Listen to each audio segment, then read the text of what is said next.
Assalamualaikum warahmatullahi wabarakatuh. Bertemu lagi bersama saya Anna Elviana SPD, calon guru penggerak angkatan ke-9 Kabupaten Musirawas Utara. Pada aksi nyata kali ini saya akan melakukan kegiatan dinseminasi aksi nyata pada modul 1.4 budaya positif di SMP Negeri Karangdapo pada hari Kamis 19 Oktober 2023. Berikut adalah flyer undangan dan daftar hadir dinseminasi aksi nyata modul 1.4. Dalam dinseminasi budaya positif kali ini, saya akan berkolaborasi bersama rekan calon guru penggerak angkatan ke-9, yaitu Ibu Rizka Merita SPD yang merupakan rekan sejawat saya di SMP Negeri Karangdapo. Adapun topik yang akan kami sampaikan, yang pertama perubahan paradigma belajar, kemudian disiplin positif dan nilai kebajikan, dilanjutkan dengan teori motivasi, hukuman, penghargaan, dan restitusi. Selanjutnya keyakinan kelas, kemudian kebutuhan dasar manusia, dilanjutkan dengan 5 posisi kontrol, dan yang terakhir segitiga restitusi. Selamat menyaksikan.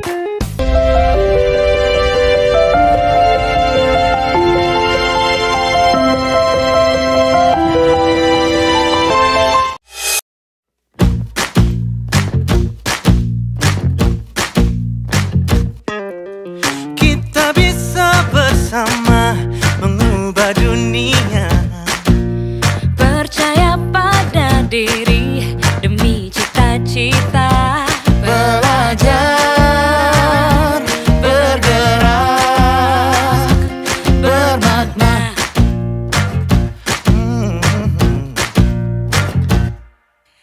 Aku bisa belajar dari ilmumu. Oh, kamu bisa belajar dari yang ku tahu. Belajar, bergerak, bermakna. Yeah.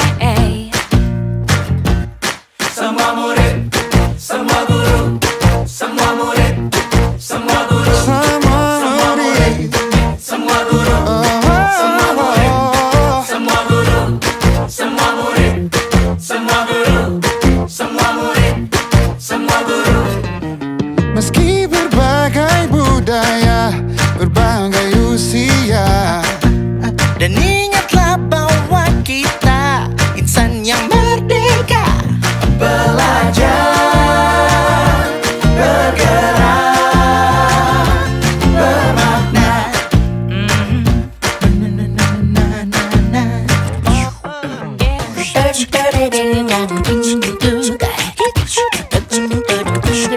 Semua murid, semua guru, semua murid, semua guru, semua murid, semua guru, semua murid, semua guru, semua murid, semua guru, semua murid, semua guru, semua murid, semua guru, semua murid, semua guru, semua murid, semua guru, semua murid, semua guru. Belajar, bergerak, semua murid, semua guru.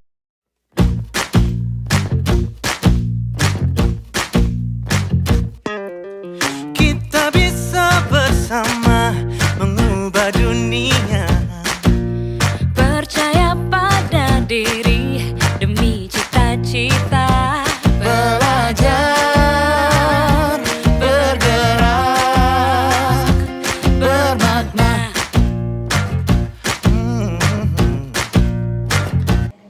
Bismillahirrahmanirrahim. Assalamualaikum warahmatullahi wabarakatuh. Waalaikumsalam warahmatullahi wabarakatuh. Alhamdulillah wassalatu wassalamu ala Rasulillah Muhammad ibn Abdillah wa ala alihi wa tabi'ahu. Yang sama-sama kita hormati Ibu Kepala Sekolah SMP Negeri Karangdapo, yaitu Ibu Elviani. Yang sama-sama kita hormati Ibu Bapak Guru SMP Negeri Karangdapo, serta narasumber kita nih yang luar biasa. Ada 3 narasumber yang akan menyampaikan budaya positif. Bisa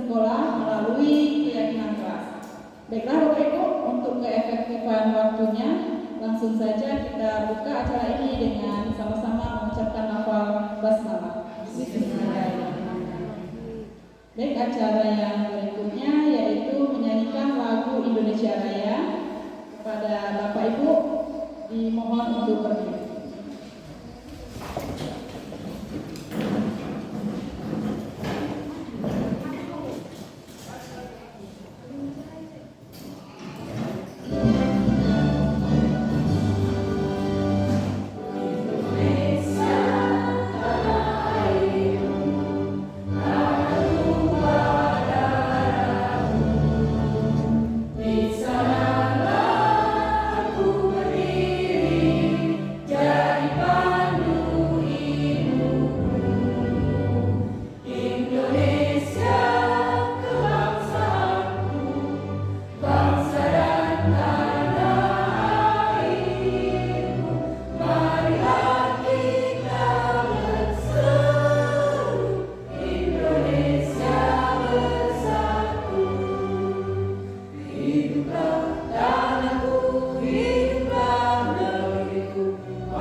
Dimohon untuk duduk kembali. Baiklah, acara yang ketiga yaitu sambutan yang akan disampaikan langsung oleh Ibu Kepala SMP Negeri Karangdapo. Kepada beliau dipersilakan.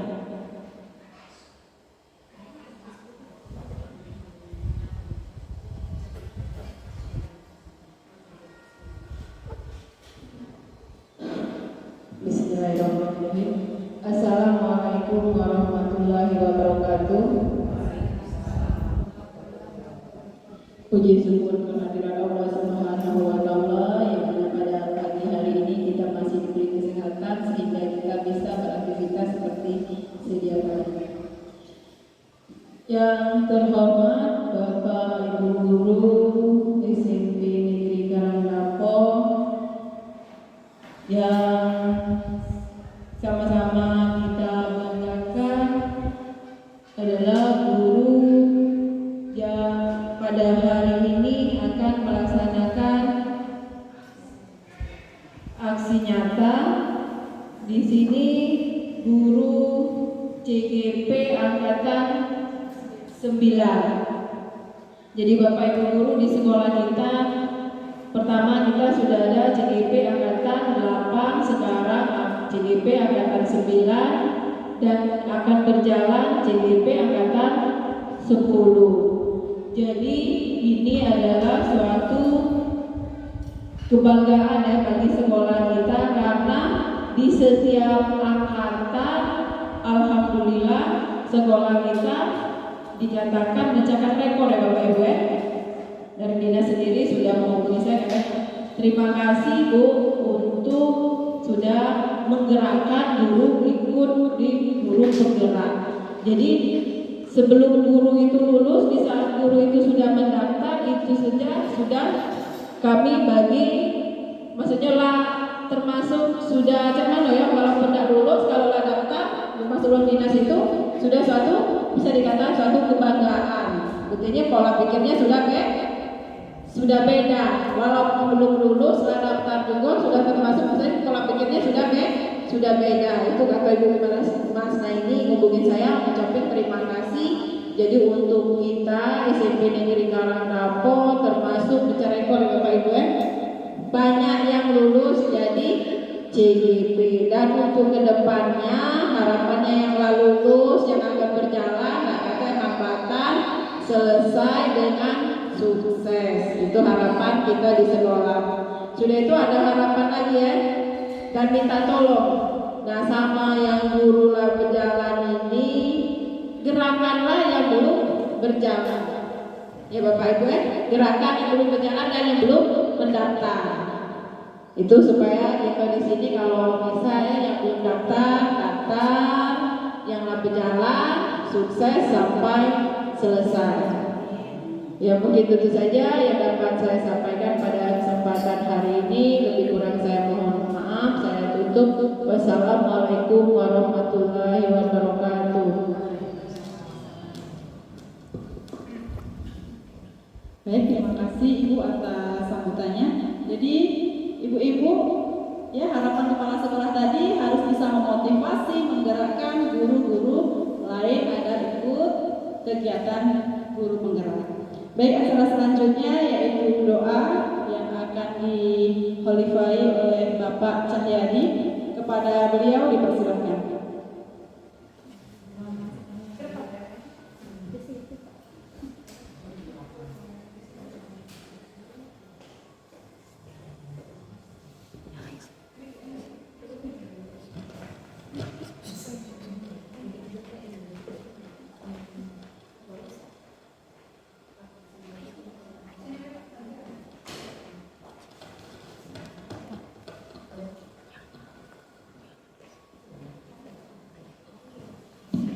Bismillahirrahmanirrahim.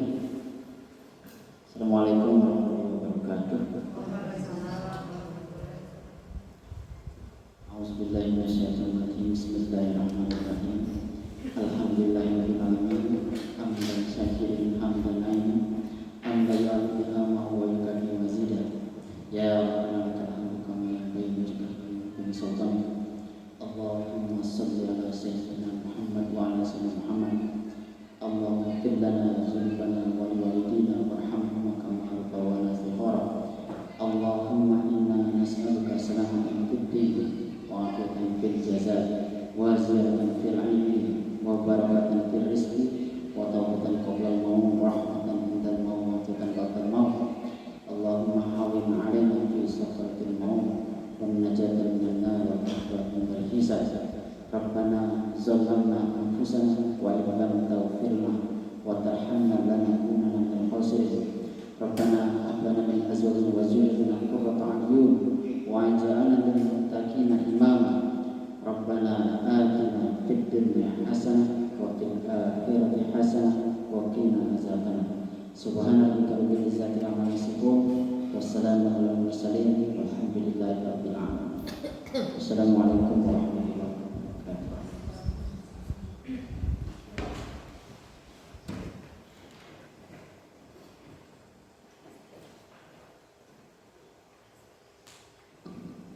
Alhamdulillah, terima kasih kepada Bapak Cahyadi.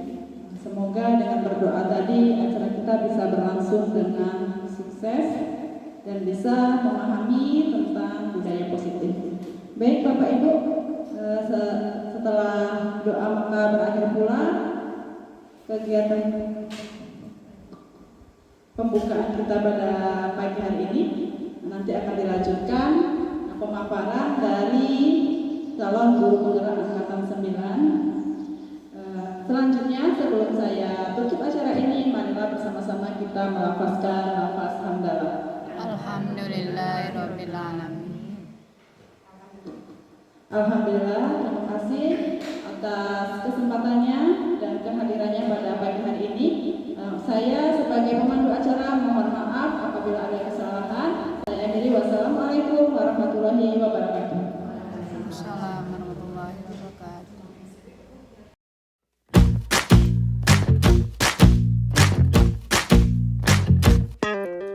Kita bisa bersama mengubah dunia.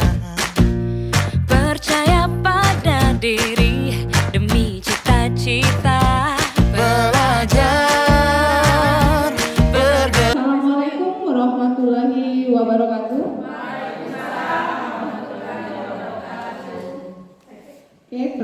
pertama saya ucapkan terima kasih kepada Bapak Ibu Dewan Guru SMP Negeri Karangdapo, Bapak Guru SMP Negeri Karangdapo, Bapak Guru yang hebat ya.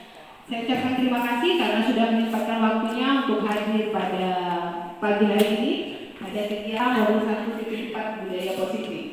Ya, puji dan syukur saya panjatkan kepada Tuhan Yang Maha Esa berkat pada acara hari ini dalam keadaan sehat. Selanjutnya tidak lupa saya ucapkan panjatkan kepada Tuhan Yang Maha Esa berkat rahmat dan karunia beliaulah kita bisa hadir pada acara hari ini dalam keadaan sehat. Selanjutnya tidak lupa saya ucapkan terima kasih kepada Ibu Kepala Sekolah di sini Ibu Elvieni SPD telah memberikan kesempatan dan waktu untuk kami melakukan kegiatan aksi nyata ini. Oke Bapak Ibu guru sekalian, salam dan bahagia. Oke, kenapa saya katakan salam dan bahagia? Seperti kayak instruktur yang kemarin tadinya dia selalu memulai kegiatan dengan kata-kata salam. Bahagia dalam melaksanakan tugas kita sebagai guru.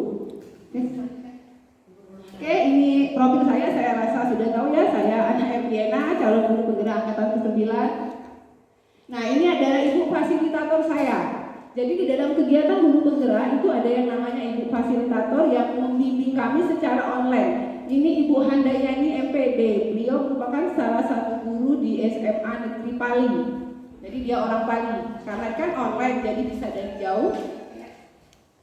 Kalau ini saya rasa sudah tidak asing lagi ya Bapak Ibu karena sudah 2 kali dia kesini. Ini Ibu Dwi Asri Mutiasari SPD, dia pengajar praktik saya yang alhamdulillah sudah 2 kali melakukan pendampingan individu.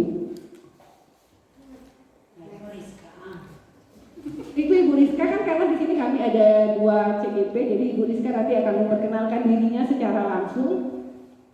Oke Bapak Ibu, sebelum mulai kita santai aja Bu ya, ini bukannya diskusi yang serius yang harus diam terus ngedengerin enggak. Kita mulai dengan sesuatu yang santai. Oke, coba lihat gambar ini Bapak Ibu. Kalau dari gambar ini apa yang bisa Bapak Ibu lihat? Ada hewan apa dan ada berapa hewan di dalam gambar ini? Coba. 5. Saya bilang ada 5 gambar. Apa dia punya?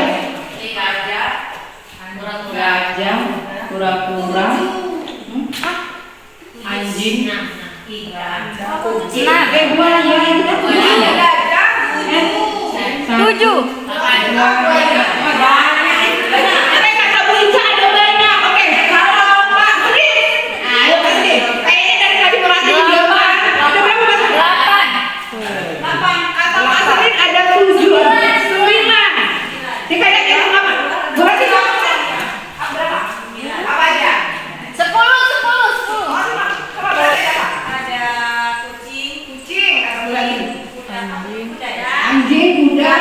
Gajah, tikus, Ular, buaya. ada 10 gambar hewan ya. Kayaknya udah mulai mau ketawa ya tadi. Begitu gambarannya. Oke, next Bu Rizka. Nah, ada 13 hewan di situ. 13. Yang pertama ada gajah.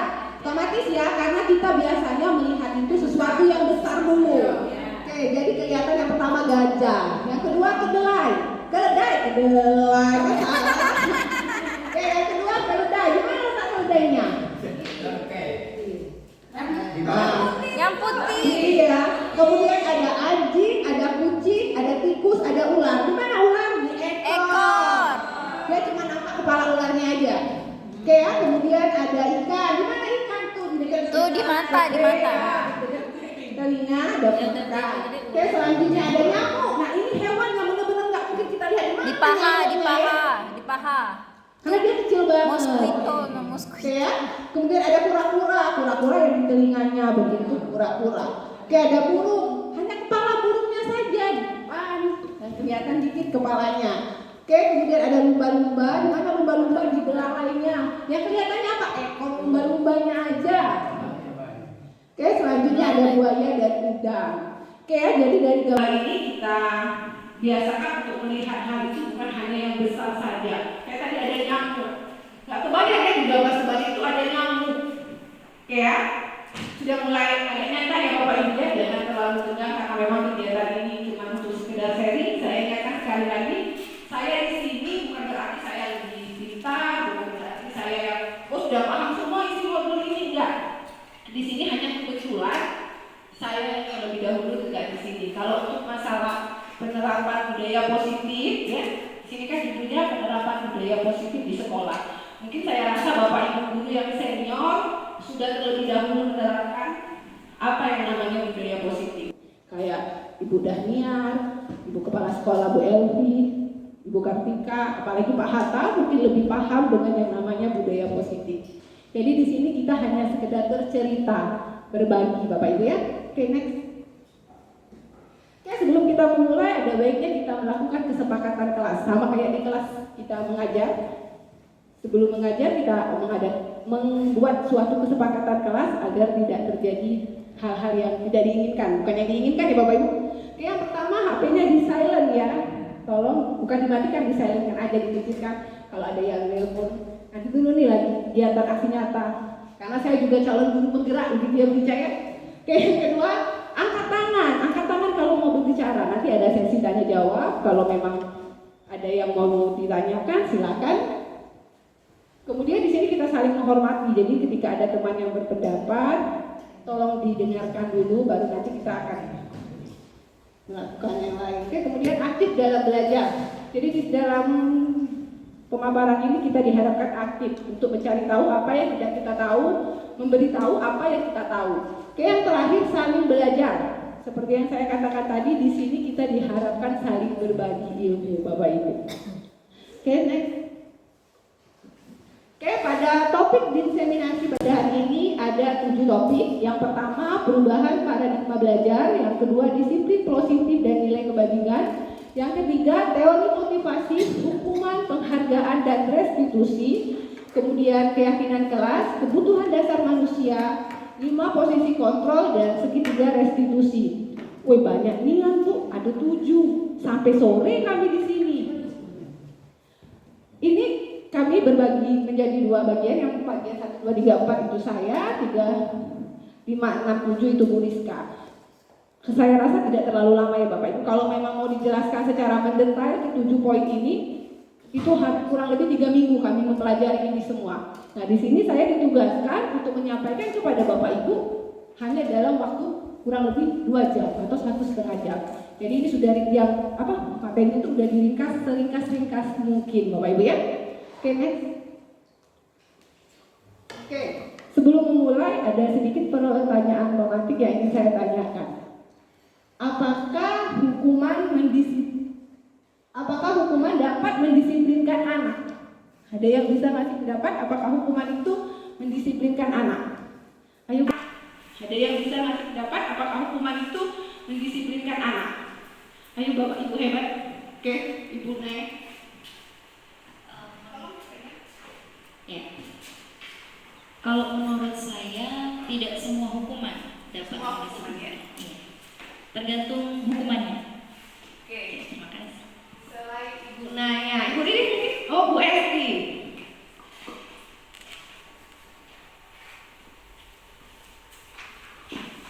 Terima kasih Bu Ana atas waktunya. Kalau menurut saya hukuman apapun bentuknya tidak boleh Bu. Oke. Ya. Oke, Bapak Guru ada yang lain? Ibu Dan? Apakah hukuman itu mendisiplinkan anak? Oke. Ini Ibu kita yang paling kalem ini ya. Terima kasih. Kalau hukuman untuk mendisiplinkan anak, ternyata kalau untuk di sekolah kita tuh ternyata tidak mendisiplinkan. Namun kalau diberi hukuman ya anaknya tuh nurut. Kalau untuk mendisiplinkan saya rasa kurang ini. Ya. Oke, menurut beberapa guru hampir sama ya. Apakah hukuman itu mendisiplinkan? Mereka berbagi. Ada satu lagi Pak Hatta. Maaf Pak Hatta.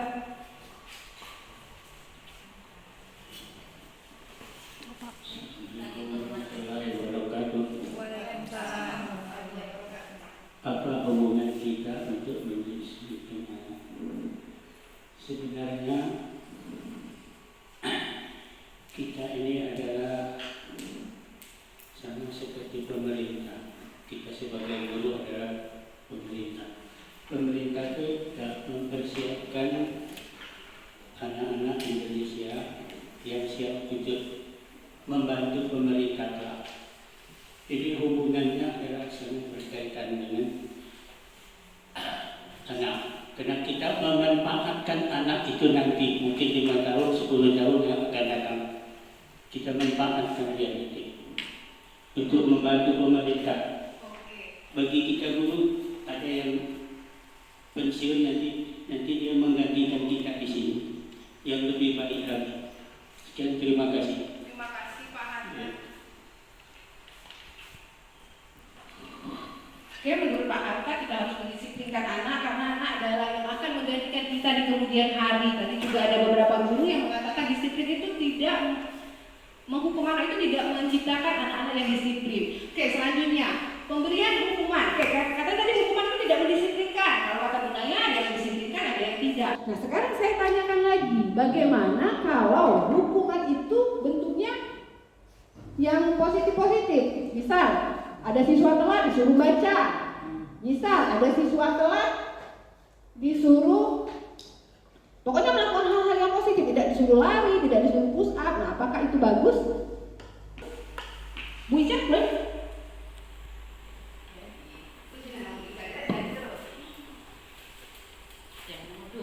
Iya, pemberian hukuman dengan hal positif seperti membaca, apakah dapat meningkatkan positif siswa? Mungkin bisa juga untuk kita terapkan. Contohnya siswa terlambat kita suruh untuk ya baca atau menghafal ayat pendek, bisa mungkin.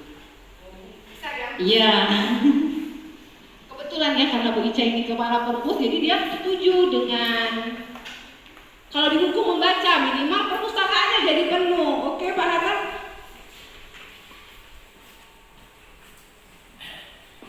Sebenarnya saya sangat setuju dengan adanya tindakan menghukum anak. Ya paling tidak anak yang dihukum dia akan bagi kita, bagi anak menimbulkan ya. Minimal kalau dia tidak bisa baca, akhirnya bisa Ya, baca Pak ya. ada dampak jerah begitu. Ada dampak jerah. Oke Pak. Iya. Ibu Susi. Oke, Bu Susi dari sini aja ya. Terima kasih Bu Ana.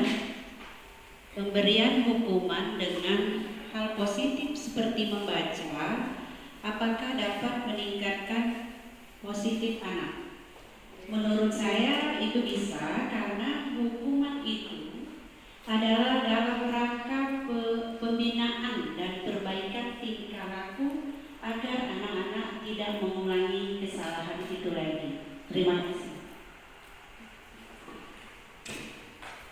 Bisa meningkatkan kedisiplinan anak. Oke ya, jadi pertanyaan yang ketiga ini ya. Pemberian penghargaan, apakah bisa meningkatkan motivasi belajar anak? Bagi yang pertama, menghukum itu tidak menimbulkan kedisiplinan anak. Kemudian menghukum yang positif, ada yang mengatakan bisa menimbulkan budaya positif, ada yang mengatakan tidak. Terakhir yang ingin saya tanyakan, kalau dengan penghargaan, kan kita sering nih, kayak anak kalau bisa menjawab, ibu kasih ini, ibu kasih bintang-bintang. Kalau di SD, kalau kita di SMP, dan saya pribadi pernah melakukannya. Kayak anak kita main ini ya, kita belajar ini, kalau anak-anak paham, ibu kasihlah hadiah. Ada yang berupa pena, ada yang berupa pensil. Nah, menurut Bapak Ibu, apakah itu dapat meningkatkan motivasi belajar anak? Oke, Bu Naya. Iya, menurut saya pemberian penghargaan kepada siswa itu dengan tujuan memberikan motivasi itu kurang tepat, karena jatuhnya jadi seperti anak-anak itu mau hanya karena diberi hadiah saja, bukan motivasi yang keluar dari diri siswa itu masing-masing kayak gitu. Kalau menurut saya tidak tepat pemberian penghargaan. Terima kasih. Oke, satu satu lagi, Bu ini ya Bu Septi belum ngomong. Nanti Pak Hatta sama Bu Esti ya, karena Bu Septi dari tadi udah 3 kali angkat tangan. Itu kurang tepat dalam meningkatkan motivasi belajar siswa. Karena kalau dengan memberikan penghargaan itu mungkin dalam jangka pendek bisa dia termotivasi, tapi untuk dalam jangka panjang itu tidak akan bagus hasilnya, karena dia belajar itu hanya ingin mendapatkan hadiah, mendapatkan penghargaan seperti itu. Kelihatannya secara garis besar berarti pendapat gunanya dari seperti sama penghargaan itu tidak selamanya meningkatkan motivasi belajar siswa. Oke, Burat, mau Bunaya? Enggak, Bunaya aja ya. Oke, Bunaya. Siapa lagi satu lagi? Bu Riri, Pak Slip. Oke, siapa yang mau? Oke, Bu Riri aja ya. Ini calon-calon guru penggerak angkatan ke-10. Amin. Jadi membiasakan diri ya. Oke, silakan. Jadi di sini permainannya bermain kepala tangan. Nanti ada kertas. Di situ Bu Naya silakan menulis apa saja yang berharga bagi Bu Naya. Boleh uang, boleh apapun, pokoknya apapun yang menurut Bu Naya berharga. Ya. Silakan Bu Naya tulis. Bu Naya aja. Nah, jangan dilihat sama Bu Liri. Apa aja yang berharga? Jam tangan saya, tulis jam tangan yang berharga apa aja pokoknya. Ya Mas Amiun ya, mas yang lain yang pokoknya yang berharga lah, Mas Tono. Harus berupa barang. Enggak, pokoknya apa aja. Tergantung Anda. Perasaan senang itu berharga, perasaan dihargai, pokoknya terserah. Oke, digempal sama Bu Naya di situ. Kalau nggak dirobek gimana gempalnya Bu Naya? Nggak apa-apa. Udah gitu aja ya. Oke, sekarang tugas Bu Riri merebut kata Bu Ica. Merebut bahagia. Sekarang tugas Bu Riri adalah bagaimana caranya Bu Riri merayu Bu Naya biar dia ngebuka gempalan tangannya kemudian memberitahu apa sih yang dia tulis. Penasaran semua kan kita pasti apa sih yang berharga menurut Bu Naya. Bu Riri boleh melakukan apa aja. Boleh dengan cara halus, Bu Naya sayang. Boleh dengan nanti buka dah kayak marah siswa ya. Tadi buka. Nah, oke, silakan Bu Riri rayu sebisa mungkin. Oh, cak mana ya? Susah merayunya. Cepat selesai. Ya silakan. Boleh minta kertasnya tadi Bu Naya? Bu Naya cantik. Cantik sekali. Kurang ya rayuannya ya Pak ya, Bu ya. Terus? Aku tidak pandai merayu karena biasanya dirayu Bu Naya. Ayo lebih, boleh. Lebih ini lagi. Kalau nggak mau dirayu kasarin aja, dikelitik-kelitik atau gimana? Sini. Sudah boleh. Oh, karena dapat. Oh, dapat ternyata ya. Oke. Silakan dibuka. Keluarga. Oke, ternyata yang berharga untuk Bu Naya ternyata adalah keluarga. Oke, satu kali lagi kita minta tolong untuk Bu Lia sama Bu Septi mengilustrasikan game ini di depan. Satu kali lagi ya Bapak Ibu. Bu Lia silakan tulis apa yang berharga menurut Bu Lia. Oh, Bu Septi, ternyata Bu Lia yang lebih lihai merayu. Tanya dulu siapa yang lihai merayu. Ternyata Bu Lia. Bu Riri lihai juga, ternyata Bu Naya membuka kepala tangannya, kan lihai berarti. Atau Bu Naya yang udah terpengaruh.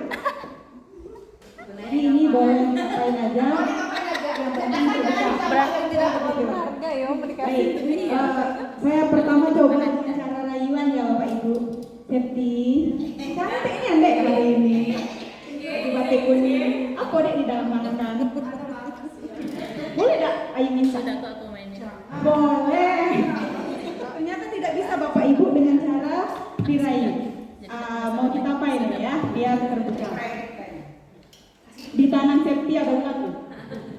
Jangan. Berilah sama aku lah Septi. Ayolah Septi, ini paling berharga dalam kasihan lah, ini sakit-sakit datang ke sini. Nyerah Bu Ana, tidak bisa. Iya. Oke, Oke, ternyata di sini Bu Lia ada selihai Bu Riri melayaninya ya. Oke, terima kasih untuk Bu Lia dan Bu Septi. Bu Septi, kita suruh buka dulu. Apa sih yang berharga sampai sebegitunya nggak mau ngebuka? Kesehatan. Oke ya, ternyata benar. Kesehatan itu hal yang paling berharga karena walaupun banyak uang. Makasih ya Bu Septi. Karena walaupun banyak uang, kalau badan tidak sehat, jangankan mau memikirkan jalan-jalan, mikir kena berangkat sekolah, lesu. Oke ya. Jadi dari apa Pak Hatta? Nyenggong kata Pak Hatta. Oke ya. Jadi dari permainan gempalan tangan ini apa sih Bu maknanya? Jadi di sini dari ilustrasi ini kita bisa melihat bahwa ya sebenarnya kita itu nggak bisa mengontrol orang lain. Ya, kita tuh tidak bisa menyamakan kau tuh harus sama aku. Kau harus melakukan apa yang aku katakan. Itu begitu juga sama siswa, sama peserta didik, sama murid ya. Mungkin kita selama ini merasa, murid itu nurut kalau aku suruh nyapu kau, kerjain PR, kalau enggak nilai kau kurangi, kalau enggak dapat nilai, kalau enggak begitu banyak ancaman yang kita berikan kepada murid. Nah, jadi murid nurut. Nah, kenapa seperti itu? Itu bukan karena kita bisa mengontrol mereka, bukan. Oke, next. Itu terjadi karena yang pertama, ya, perubahan paradigma, ya. Kenapa kita beranggapan kalau kita itu bisa mengontrol murid? Yang pertama adanya ilustrasi mengontrol murid, kemudian ilustrasi bahwa kritik dan membuat orang merasa bersalah dapat menguatkan karakter, kemudian ilustrasi bahwa penguatan positif, efektif dan bermanfaat, kemudian ilusi bahwa orang dewasa memiliki hak untuk memaksa. Oke, yang pertama ilustrasi guru mengontrol murid. Kita selalu di sini ya, pada dasarnya kita tidak dapat memaksa murid untuk berbuat sesuatu jikalau murid tersebut memilih untuk tidak melakukannya. Walaupun tampaknya guru sedang mengontrol perilaku murid, hal demikian terjadi karena murid sedang mengizinkan dirinya dikontrol. Jadi di sini bukannya murid kita bisa mengontrol murid harus melakukan ini, harus melakukan itu, bukan. Di sini murid, oh dialah aku dikontrol sama guru A, sama guru B. Yang dilakukan murid hanyalah ketakutan dihukum. Bukan kita yang bisa mengontrol, tapi mereka membiarkan diri mereka dikontrol oleh kita. Weh, kalau aku udah kawin ke ini, loka disuruh nyapu. Bagi siswa yang nggak bisa baca tadi, oh ya aku disuruh baca. Dia tadi aku nyapu, kamu disuruh nyapu. Ya, jadi di sini anak-anak melakukan sesuatu hal karena mereka mengizinkan diri mereka untuk dikontrol. Selanjutnya ilusi bahwa kritik dan membuat orang merasa bersalah dapat menguatkan karakter. Penguatan positif atau bujukan adalah bentuk-bentuk kontrol segala usaha untuk mempengaruhi murid agar mengulangi suatu perilaku tertentu. Oke, jadi kayak tadi ilustrasi, saya membiarkan Bu Lia merayu Bu Septi sebisa mungkin. Apapun dilakukan agar Bu Septi bisa membuka kepala tangannya, tapi ternyata tidak berhasil. Karena apa? Karena posisi kontrol ada di diri Bu Septi. Kalau kata Bu Septi nggak mau, apapun itu nggak bisa. Nah, kalau Bu Naya tadi berarti kasusnya Bu Naya orang yang memang sudah terpengaruh, bukan berarti kita bisa mengontrol Bu Naya. Bukan berarti Bu Riri bisa mengontrol Bu Naya, bukan. Karena memang Bu Naya udah mau aja lah dibuka, nggak apa-apa. Ya, itu maksudnya ilusi tadi. Oke, selanjutnya. Ilusi bahwa semua penguatan positif, efektif, dan bermanfaat. Menggunakan kritik dan rasa bersalah untuk mengontrol murid. Jadi kita ya menggunakan kritik dan rasa bersalah untuk mengontrol murid menuju pada identitas gagal. Mereka belajar untuk merasa buruk tentang diri mereka sendiri. Kita sering mengejas kayak misalnya ada anak-anak yang nakal, kita sering mengatakan kau ini nakalnya, kau ini itunya. Nah itu sebenarnya tidak boleh Bapak Ibu, karena kita mengejas anak itu. Jadi dalam benak mereka, berarti aku ini nakalnya, berarti aku ini nakalnya. Saya pribadi Bapak Ibu ya, kalau di rumah marah sama siapapun, entah sama adik, entah sama anak, saya selalu bilang, nah gak pinter kaget, gak pernah ngomong. Saya nggak pernah bilang, bodoh, nggak pernah. Kalau terlalu sering kita bodoh, akhirnya ya bodoh. Tapi kalau kita menggunakan kata-kata nanti tidak pintar loh nak, yang diingat sama anak kita pinter, akhirnya pinter yang nyangkut, ya nggak Bapak Ibu? Oke, next lagi. Boleh sambil senyum, boleh kok Bu, jangan saya kayak lanjut. Ilusi bahwa, oke. Nah Nah, jadi dari ilustrasi tadi, dari ilustrasi yang kita lakukan tadi, ada beberapa stimulus ya yang harus kita ubah. Yang pertama, stimulus respon tentang dunia, kemudian teori stimulus respon, kemudian teori kontrol. Jadi kalau kita biasanya beranggapan ya, ya nggak kelihatan deh ya. Oke, di sini saya gambarkan saja ya. Jadi di sini kalau stimulus respon kita itu menggambarkan kalau kita semua itu sama. Padahal pada intinya kita manusia itu mempunyai keinginan dan kehendak kita masing-masing, mempunyai pola pikir kita masing-masing. Kemudian perilaku buruk dilihat sebagai suatu. Oke, kalau di stimulus respon, perilaku buruk itu kita dilihat sebagai suatu kesalahan. Misal, anak minggat, kita langsung ngejudge, itu salah nak. Kita tidak lagi melakukan hal-hal yang misal anak tuh ada kasus ya Bapak Ibu, anak-anak minggat.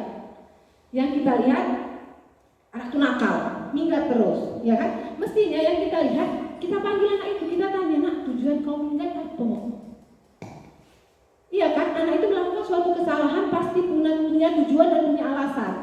Nggak tahu kalau anaknya yang sudah menjadi suatu kebiasaan ya Bapak Ibu ya. Tapi di sini kita lihat kalau anak-anak itu melakukan suatu hal itu pasti ada tujuannya. Oke, itu tadi. Kemudian ada lagi pertanyaan pematik yang kedua. Menurut Bapak Ibu guru, apakah makna disiplin? Oke Bu Lia. Oke Bu Lia. Sini deh Bu, tidak apa-apa. Dan apakah pernah diterapkan oleh Bu Lia?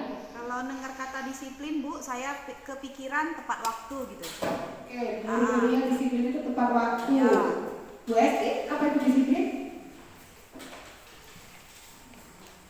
Kalau saya dengar istilah disiplin itu kepatuhan. Kepatuhan. Iya, patuh, nurut. Oke, kata Bu Serti, disiplin itu patuh, nurut. Ada lagi yang lain? Ketaatan. Oke. Ketaatan.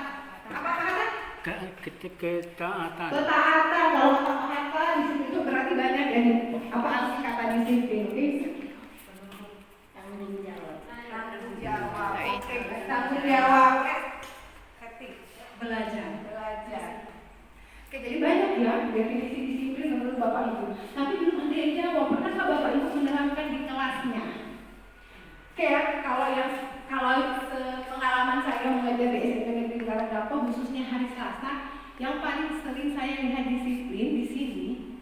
Apa karena beliau senior saya bilang, tapi pokoknya kalau sudah hari Kamis, saya mesti datang cepet nih, walaupun 1 jam setelah beliau udah niat. Ini salah satu guru yang benar-benar menerapkan disiplin menurut saya ya Bu ya.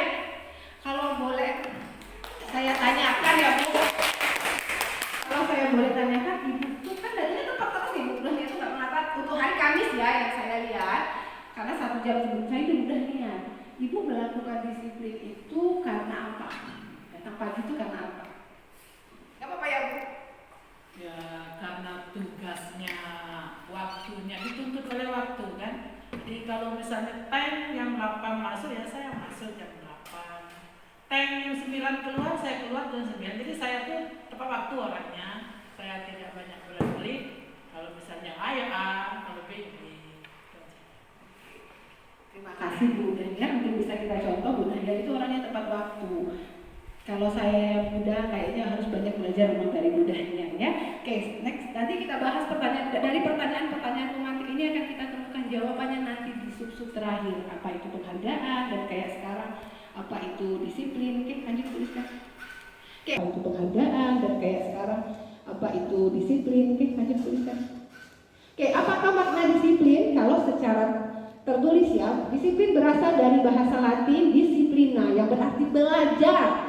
Sama kayak Bu Septi ya, berarti disiplin itu belajar. Oke, makna asal dari kata ini berkonotasi dengan disiplin dari murid-murid. Oke, disiplin diri membuat orang menggali potensinya menuju sebuah tujuan dari apa yang dihargai. Jadi disiplin itu membuat orang-orang itu tahu apa sih tujuan yang ingin dia capai, itu ya. Jadi dalam budaya kita, mana kata disiplin dimaknai menjadi sesuatu yang dilakukan seseorang pada orang lain untuk mendapatkan kepatuhan. Jadi kalau kita secara awam itu memaknai disiplin itu patuh pada peraturan, datang tepat waktu, pokoknya segala sesuatu yang sesuai dengan peraturan. Itu kalau sudah melakukan sesuatu yang sesuai dengan peraturan, dan disiplinlah itu. Ya, padahal sebenarnya disiplin itu adalah belajar. Kita belajar untuk menghargai waktu, belajar untuk melakukan sesuatu menjadi kebiasaan, semua kebiasaan-kebiasaan positif kita lakukan. Oke. Tujuan dari disiplin positif adalah menanamkan motivasi pada murid-murid kita, yaitu untuk menjadi orang yang mereka inginkan dan menghargai diri sendiri dengan nilai-nilai yang mereka percayai. Oke ya, jadi menanamkan disiplin positif itu agar siswa itu bisa menghargai dirinya sendiri. Oke, jadi dari disiplin tadi, ini siswa sudah bisa menerapkan disiplin. Ya, disiplin adalah kemampuan memerintah diri sendiri dalam mengontrol dan menguasai diri, untuk memilih tindakan yang mengacu pada nilai-nilai yang kita hargai dan penuh tanggung jawab tanpa diperintah orang lain.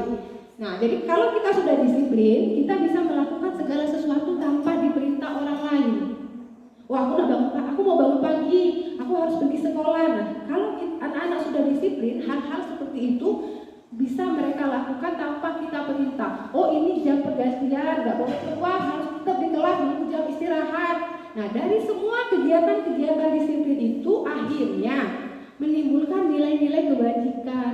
Apa itu nilai-nilai kebajikan? Nilai-nilai yang baik, nilai-nilai yang bersifat positif ya. Sifat manusia merupakan tujuan yang mulia. Jadi dari sikap disiplin itu menimbulkan nilai-nilai kebajikan. Kalau kita sudah bicara tentang nilai-nilai kebajikan, kita akan, ini khususnya untuk guru kelas 7 ya, yang sudah menerapkan kurikulum merdeka ya. Tujuan dari nilai-nilai kebajikan itu adalah menciptakan siswa sesuai dengan profil Pancasila. Oke? Pasti sudah paham ya apa aja profil Pancasila. Di situ sengaja saya buat agak kabur-kabur dikit biar Bapak Ibu silakan berdiri dulu. Capek duduk terus. Oke, Bapak Ibu tolong untuk berdiri sebentar. Kita hanya bernyanyi aja, nggak ngapa-ngapain, nggak ada yang disuruh ngomong, itu cuma bernyanyi, tapi bolehlah sambil gerak-gerak dikit ya. Oke, Bu Naya.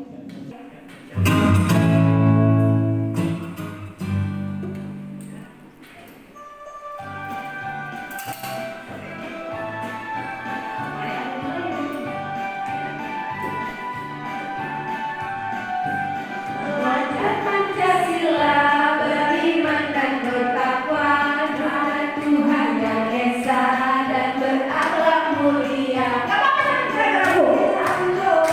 Gotong royong mandiri, kreatif dan bernama kritis. Belajar Pancasila, beriman dan bertakwa pada Tuhan yang esa dan berakhlak mulia.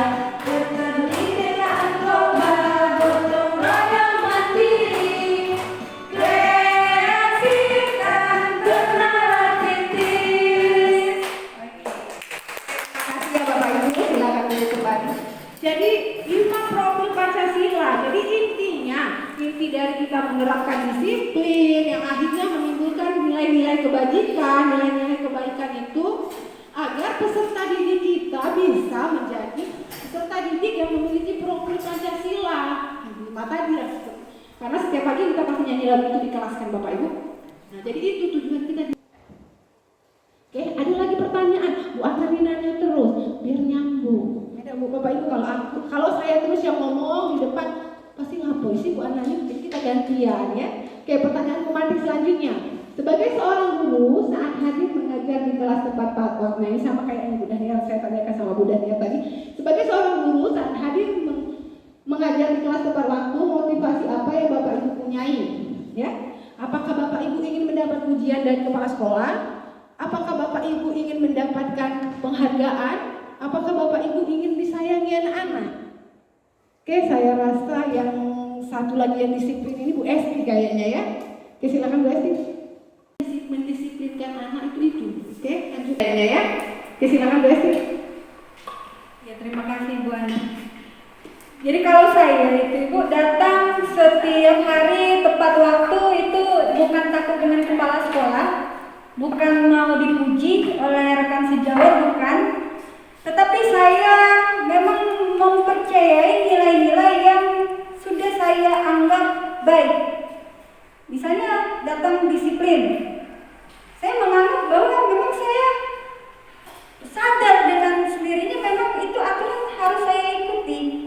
Bukan karena dari ini ya, motivasi dari luar, dari pujian, atau takut dimarah, takut dihukum, bukan. Tapi saya memang sadar dengan sendirinya memang itu tugas tanggung jawab saya. Dan saya percaya bahwa hal-hal seperti itu baik untuk saya dan orang lain. Itu Bu. Oke, terima kasih Bu Esti. Berikan aplaus dulu untuk Bu Esti. Oke, Pak Kakak, yang tadi sudah katanya.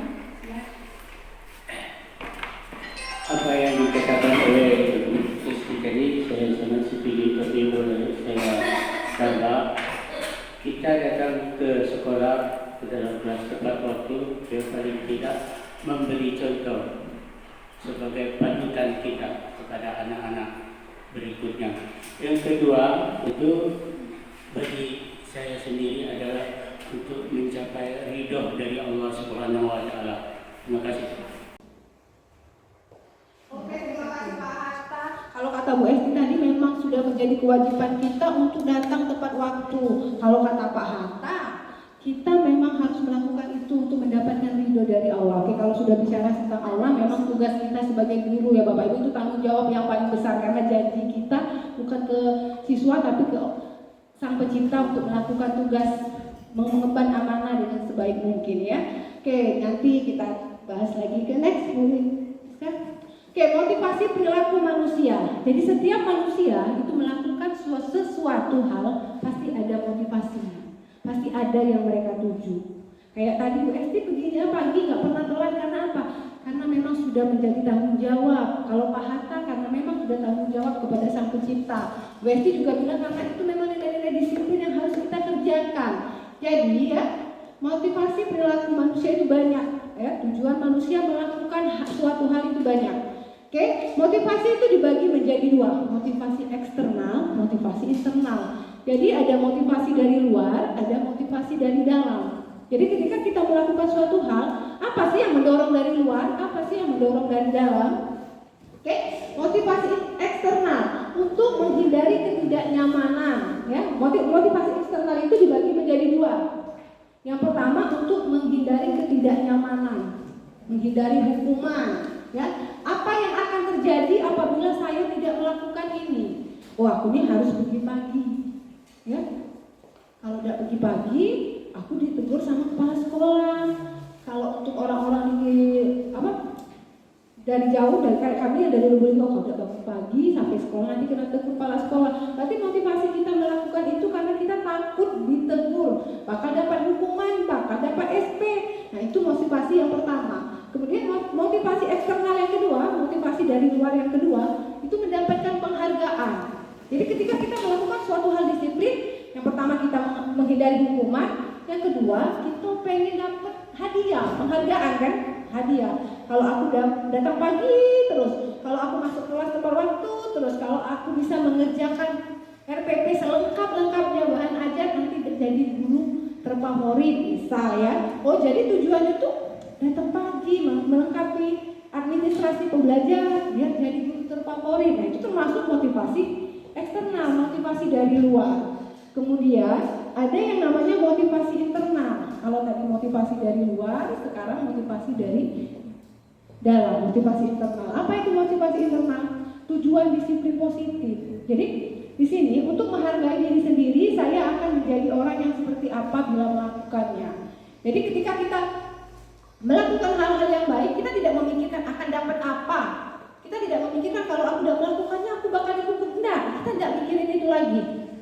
Ketika kita melakukan suatu kebaikan, memang ini harus dilakukan. Seperti kayak Bu Esti dan Pak Hatta katakan tadi. Oh, melakukan hadir tepat waktu itu bukan karena saya pengen dapat penghargaan, bukan karena saya pengen menghindari hukuman dari kepala sekolah, bukan, karena memang saya harus melakukan itu karena itu memang kewajiban saya. Ya. Oke, next. Jadi paham ya kenapa saya tanyakan yang tadi?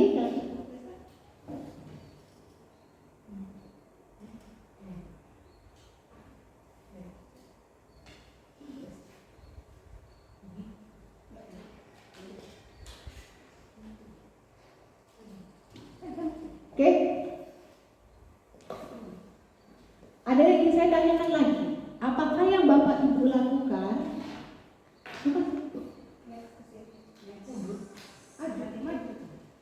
Apakah yang Bapak Ibu guru hebat lakukan jika ada murid yang melanggar aturan? Ya, di sini saya bertanya bagaimana hal apa yang Bapak Ibu lakukan jika ada murid yang melanggar aturan? Apakah menghukum? Apakah memberi konsekuensi? Apakah melakukan restitusi?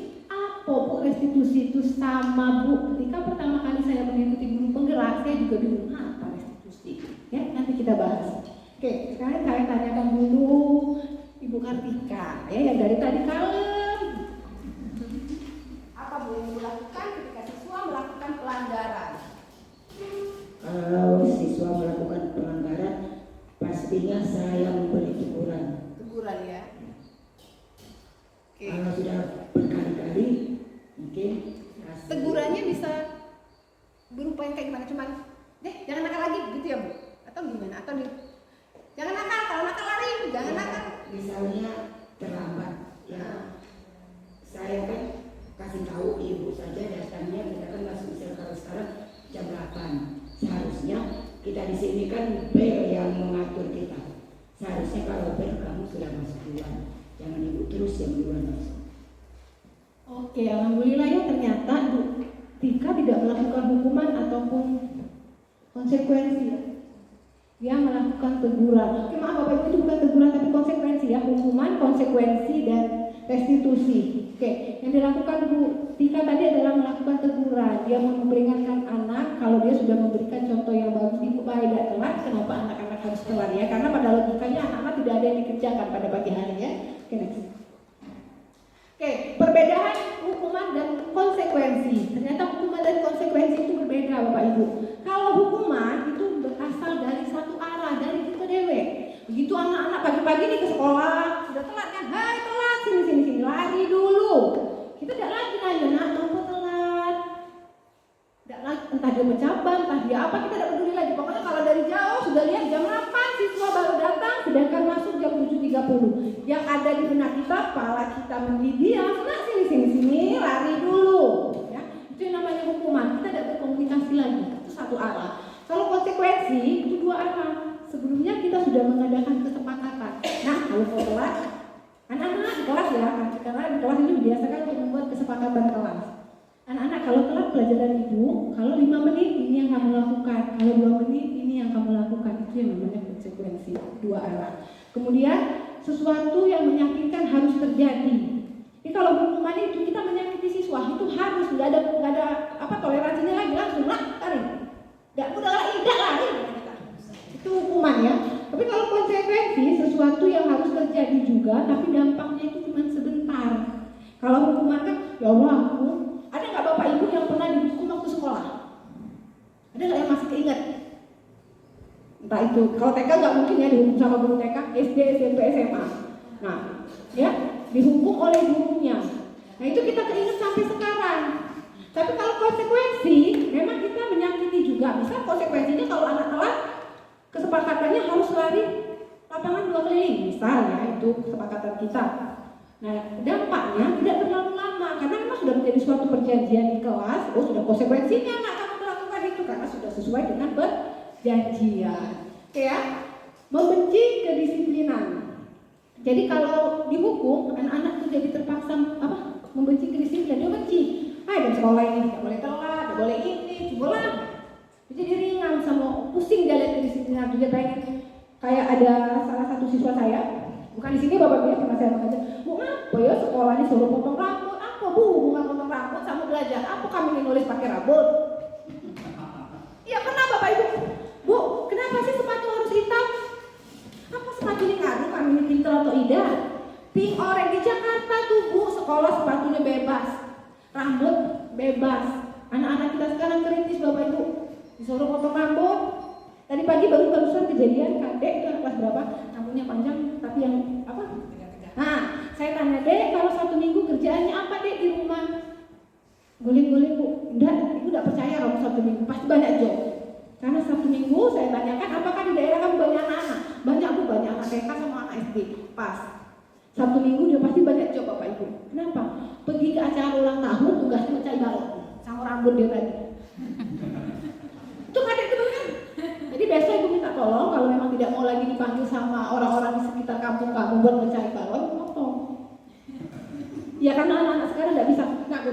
Saya potong, tidak bisa itu. Ya, dia sudah lebih kritis dari kita. Oke, selanjutnya, anak merasa tidak dihargai dan dipermalukan. Kalau kita melakukan hukuman, biasanya kan refleks hukuman itu.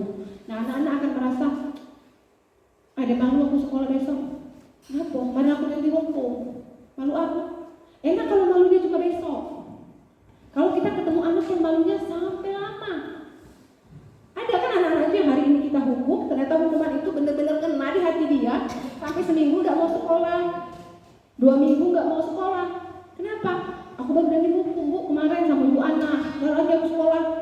Dan itu terjadi lama, itu dampaknya juga tidak bagus untuk hukuman. Kemudian kalau konsekuensi, anak-anak merasa dihargai, dia tetap dipermalukan juga, tapi dia merasa dihargai karena yang dia lakukan sesuai dengan konsekuensi tadi, tidak lagi malu, berkepanjangan malu itu. Ya, karena sudah ada konsekuensi yang harus mereka sepakati. Oke, selanjutnya, next please, Kak.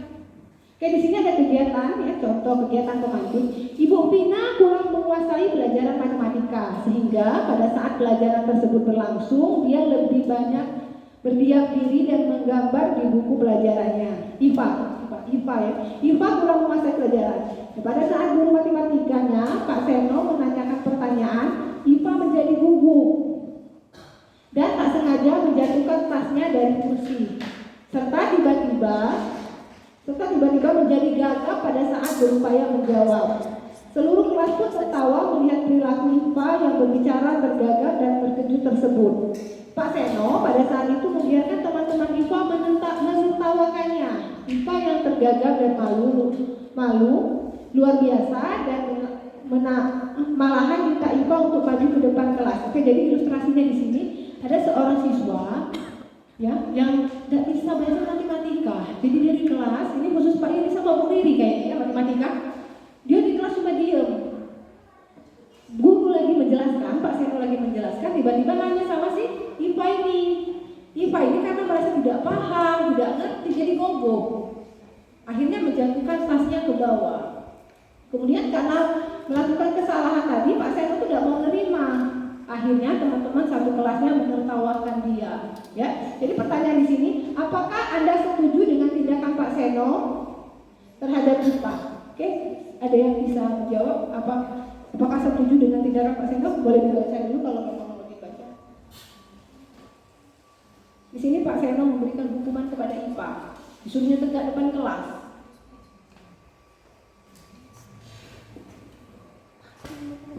Oke, saya coba menjawab Bu Ana ya dari kegiatan pemanik itu.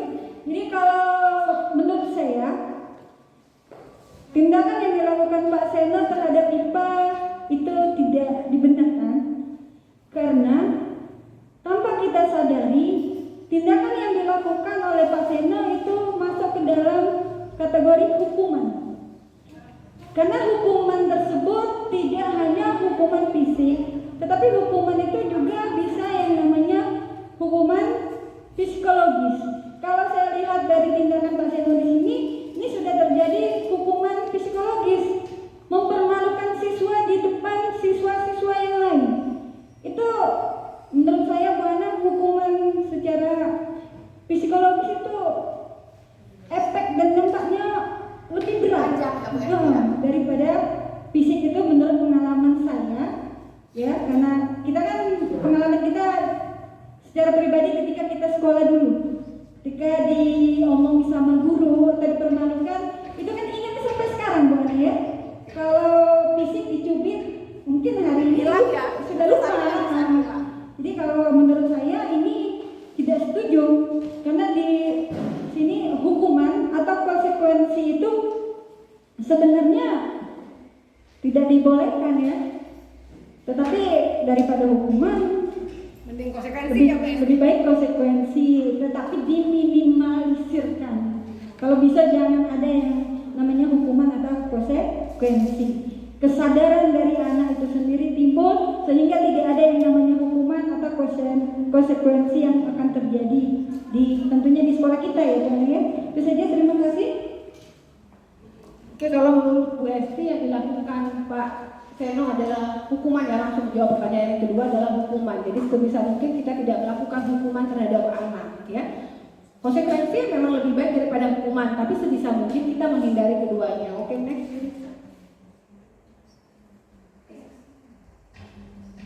Oke, di sini pengertian restitusi, mungkin nanti saya hanya menggambarkan garis besarnya saja. Restitusi itu adalah suatu kegiatan, ya, proses menciptakan kondisi bagi murid untuk memperbaiki kesalahannya, ya. Jadi hukuman itu tadi sudah saya jelaskan, restitusi itu konsekuensi juga. Nah, di sini restitusi berarti kita itu menciptakan suatu hal, ya, bagi anak untuk memperbaiki kesalahannya. Bagaimana detailnya restitusi nanti akan dijelaskan oleh Bu Rizka, ya. Oke, next.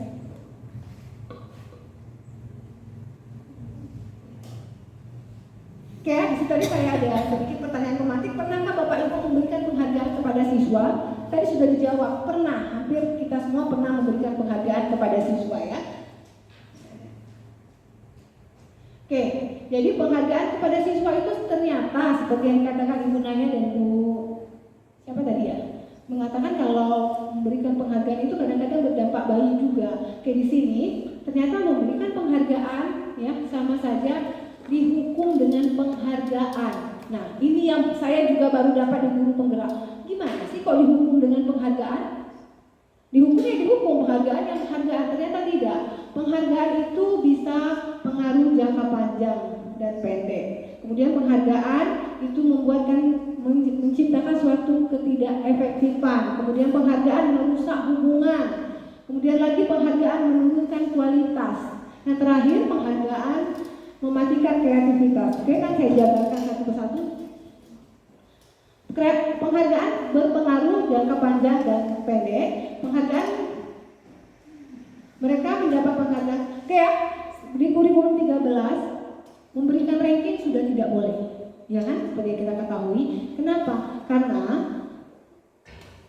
dengan memberikan ranking maka anak yang tidak mendapatkan ranking akan menjadi malu. Ini salah satu bentuk penghargaan. Itu memberikan dampak yang dalam jangka panjang dan jangka pendek.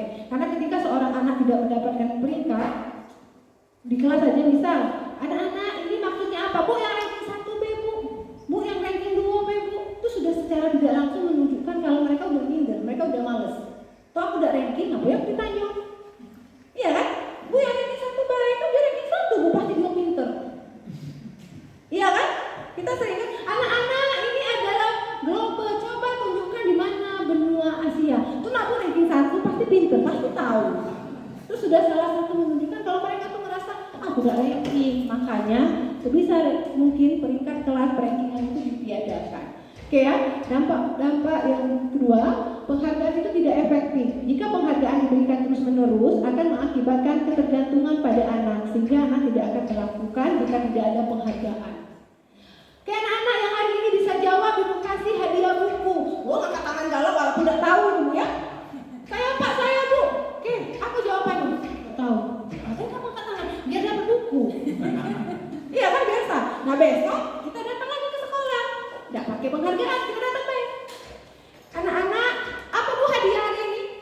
Saya pernah loh di kelas 9C. Saya adakan permainan, saya adakan perlombaan. Hadiahnya kado, isinya alat tulis. Besok saya datang ke kelas, saya baru menginjakkan kaki, langsung anak-anak bilang, ada kado lagi dah Bu? Udah ada lagi nak, kemarin baik. Mulu. Ada semangat dia. Nah, itu sudah menunjukkan kalau penghargaan itu tidak efektif. Jadi anak-anak itu, tapi setidaknya ada keaktifan kan ya Bapak Ibu, ya. Tapi itu kan itu tidak efektif. Anak-anak jadi ketergantungan sama hadiah kita, sama penghargaan kita itu apa aja. Kemudian penghargaan merusak hubungan. Nah, hubungan apa Bu anak? Di sini maksudnya ketika kita memberikan suatu penghargaan kepada anak, misal yang ini mengerjakan dapat nilai 100, dia dapat nilai 100 dikasih bintang 3. Si B mengerjakan dapat nilai 10 dapat bintang 2. Si C nilai 80 dapat bintang 1. Kan kalau yang nilai 70, Bu ngapa tidak pakai bintang dari 4? Baik Bu, bintangnya kenapa harus dari 3? Mestinya yang 104 Bu, jadi aku yang nilai 70 dapat bintang 1. Ini sama yang dapat bintang 1 dapat bintang 4 lagi. Lago lagi, iya kan? Jadi penghargaan itu secara tidak langsung kita memberikan hukuman kepada anak. Kita membiasakan sesuatu hal yang tidak positif kepada anak tanpa kita sadari. Saya juga kaget Bapak Ibu. Saya pikir kalau memberikan penghargaan, pasti anak-anak mau belajar. Ya, oke, next bisa. Penghargaan menurunkan kualitas. Nah, ini yang berbahaya. Ketika kita membiasakan penghargaan kepada anak di usia sekolah, ketika dia bekerja, dia terjun ke dunia nyata, dia tidak mau melakukannya kalau tidak ada penghargaan. Dia sudah terbiasa, Bapak Ibu, dia sudah terbiasa. Udah buat ini kalau dapat ini. Jadi ketika dia kerja di dunia nyata, tolong Bu kerjakan ini. Apa hadiahnya, Pak? Apa imbalannya, Pak? Dia terbiasa. Karena sudah dari dini kita biasakan dengan penghargaan. Ketika melakukan suatu hal harus dapat imbalan, harus dapat penghargaan, harus dapat pujian. Ketika dapat tugas dari pimpinan, setelah selesai mengerjakan, pimpinannya biasa aja, ada orang lagi yang disuruh Bapak ini. Sudah nyuruh, sudah. Itu aja, tidak ada apa-apa. Ya, jadi penghargaan itu menurunkan kualitas anak. Mungkin bukan sekarang, tapi nanti ketika dia berada di dunia kerja. Oke, yang terakhir, penghargaan mematikan kreativitas. Jadi kalau tidak ada penghargaan, anak-anak nggak mau berkreativitas. Sudah stop. Tapi kalau ada penghargaan, ya semuanya dia lakukan. Yang penting dapat penghargaan tadi. Tapi kalau, nak kerjakan soal ini ya, tapi kali ini kita nggak dapat apa-apa, cuma ibu nilai saja. Tapi nak, kerjakan ini ya, ini ada kado. Wah, 1 jam gak nyampe selesai. Tapi kalau anak-anak silakan nanti yang bagus, ibu kasih nilai bagus. Nilai baik. Ya, nilai saja Bu, santai lah. Itu kan namanya mematikan kreativitas. Oke, itu tadi untuk yang dimaksud dihukum dengan penghargaan. Selanjutnya,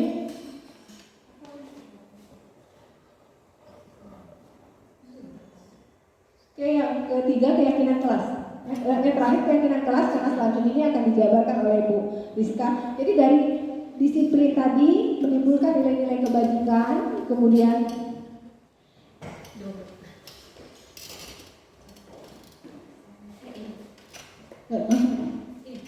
ya, oke, di sini yang terakhir untuk ini keyakinan kelas. Jadi dari disiplin, kemudian menimbulkan nilai-nilai kebajikan yang diharapkan bisa menciptakan suatu keyakinan kelas.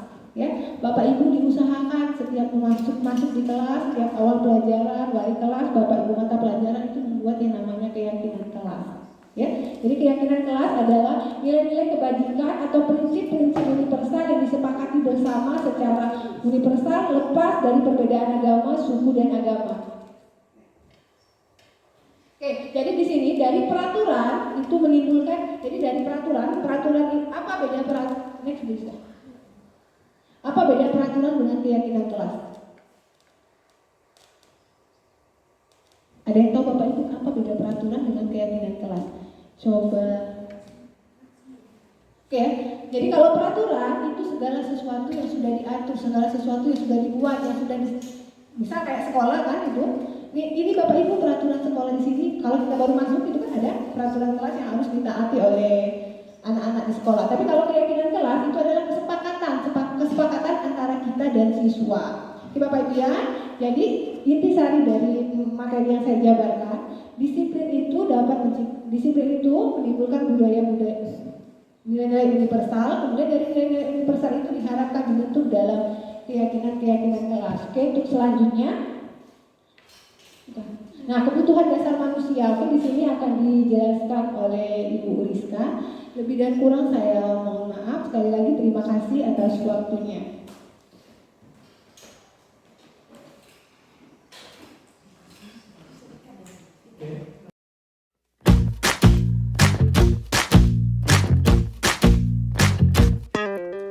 Kita bisa bersama mengubah dunia. Percaya pada diri demi cita-cita. Belajar bergerak. Oke, baik. Assalamualaikum warahmatullahi wabarakatuh. Salam sehat dan bahagia ya Bapak Ibu untuk kita semua, dan terima kasih karena masih bersedia hadir dalam kegiatan hari ini. Jadi 3 materi tadi sudah disampaikan oleh Bu Ana dengan sangat menarik, dengan sangat interaktif. Kemudian saya akan menyampaikan 3 materi lanjutannya, yaitu kebutuhan dasar manusia, 5 posisi kontrol, kemudian ada segitiga restitusi. Jadi 3 poin ini adalah bagian dari budaya positif yang tadi sudah disampaikan oleh Bu Ana di depan. Jadi pada kesempatan ini saya Rizka Merita, calon guru penggerak angkatan 9, yang difasilitatori oleh Ibu Dia Suryanti Ratnasari, kemudian pengajar praktik oleh Bapak Sahrianto. Baik. Oke, kita ice breaking dulu Bapak Ibu ya, sedikit ya, sambung kata aja kok. Jadi misalnya saya sebutkan kata saya, Bu Septi nyambungnya apa misalnya? Ke pasar, ke satu kata aja ya. Satu kata aja, cukup satu kata. Jadi kita ingin melatih apa ya? Biar nyambung gitu loh. Oke, memfokuskan konsentrasi. Baik, saya mulai ya Bapak Ibu ya. Jadi saya mulai satu kata, kemudian nanti disambung Bu Septi, Bu Susi dan seterusnya dan seterusnya. Baik, saya mulai.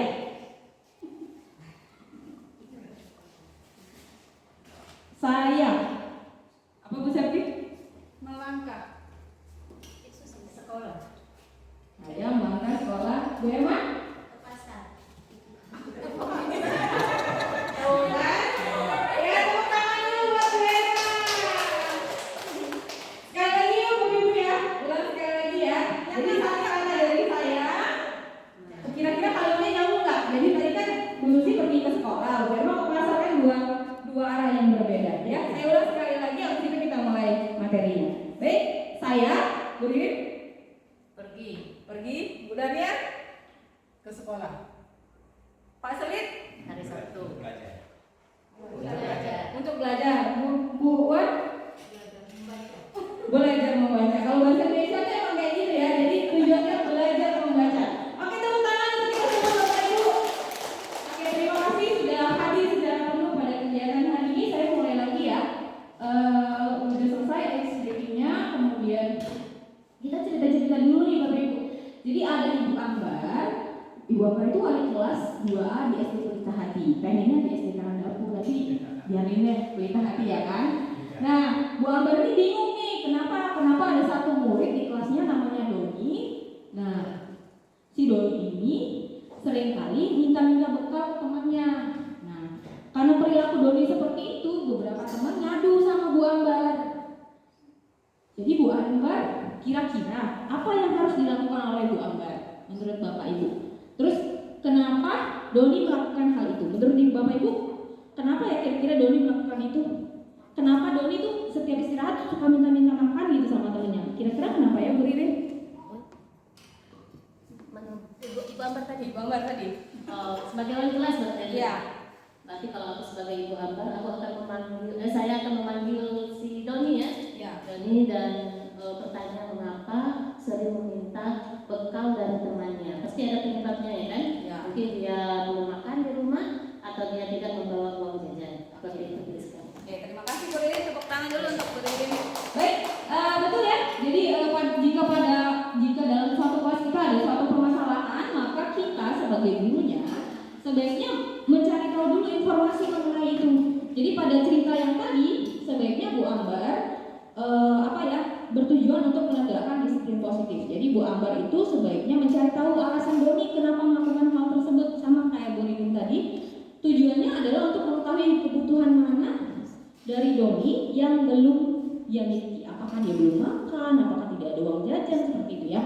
Nah, jadi Bapak Ibu, pada dasarnya kita sebagai manusia itu memiliki 5 kebutuhan dasar. Jadi setiap orang itu pasti punya 5 kebutuhan dasar. Yang pertama, kebutuhan untuk bertahan hidup. Jadi kebutuhan bertahan hidup itu meliputi kebutuhan psikologis yang berkaitan dengan makan, tempat tinggal, kemudian kesehatan. Kemudian yang kedua adalah kebutuhan akan kasih sayang dan rasa diterima gitu.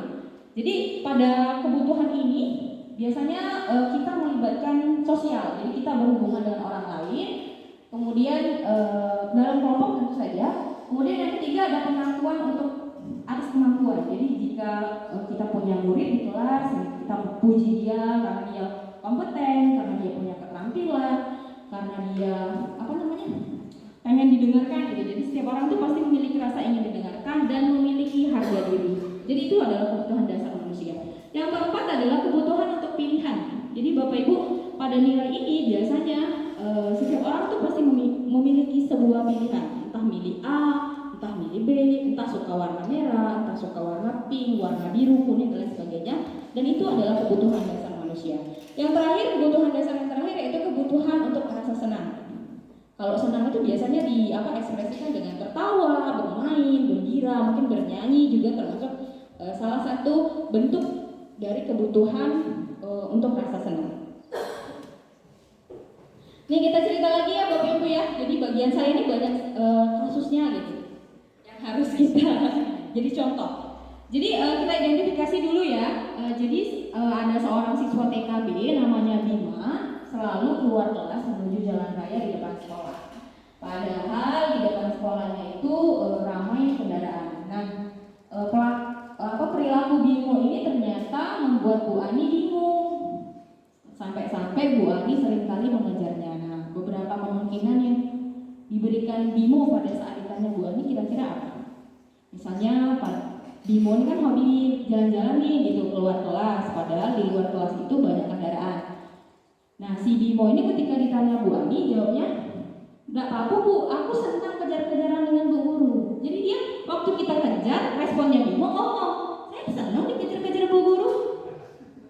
Iya, saya senang nih dikejar-kejar Bu Guru gitu. Kenapa itu? Padahal kita mungkin nongol juga kan. Nah, ternyata respon Bimo yang seperti itu adalah salah satu indikator kebutuhan dasar dia yang berupa kesenangan. Jadi dia suka gitu, dia suka lari-lari. Padahal kita melihatnya ketika dia lari-lari ke jalan itu kan berbahaya karena banyak kendaraan. Si Bimonya senang karena itu adalah kebutuhan dia berupa kesenangan. Ini ada satu lagi contoh kasus ya. Jadi tahun ini Dimas sudah berusia 17 tahun. Ia senang sekali ketika ayahnya mulai mengajarkan cara menyetir mobil. Jadi setiap akhir pekan ia berlatih menyetir. Ia terlibat senang sekali berlatih sampai akhirnya bisa nyetir.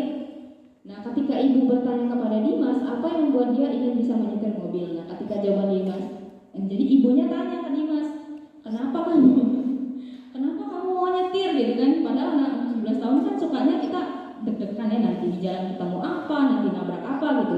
Tapi ternyata Dimas waktu ditanya sama ibunya, responnya si Dimas itu adalah, nggak apa-apa Bu, saya bisa nyetir.